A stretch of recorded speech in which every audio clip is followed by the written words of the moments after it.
এই বাগানের মধ্যে আমরা অবস্থান করছি। আমি অলরেডি আমরা বাগানের ভেতরে, এবং আপনাদেরকে দেখাই যে এই যে এখান থেকে চা সংগ্রহ করা হয়, এই ডোবাটাই বলা হয়, আমরা ডোবা বলি।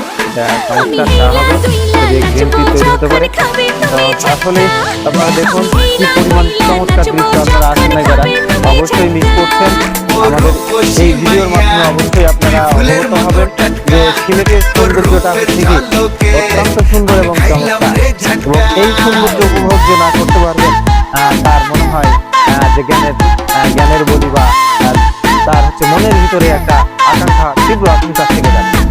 আপনি সিলেটের যেই জায়গাতেই যাবেন, সিলেটের ভূমি পবিত্র ভূমি, এখানে শাহজালালের ভূমি, শাহপরানের ভূমি, এই জায়গাতে আসলে নিঃসন্দেহে আপনাদের খারাপ লাগার কথা না। সিলেটের মানুষ অত্যন্ত ভালো এবং অত্যন্ত অতিথিপরায়ণ।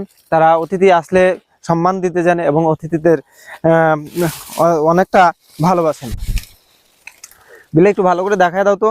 এই যে এই সাইড থেকে আমরা নেমে আসলাম, এখানে ছিল মন্দিরের পর ধরে আস্তে আস্তে আস্তে আমরা আবার চলে যাব। এই টিলাটার নাম হচ্ছে লাল টিলা। এই লাল টিলাতে উঠে আমরা অনেক মানে বাগান আর বাগান, সবুজের সমারোহ।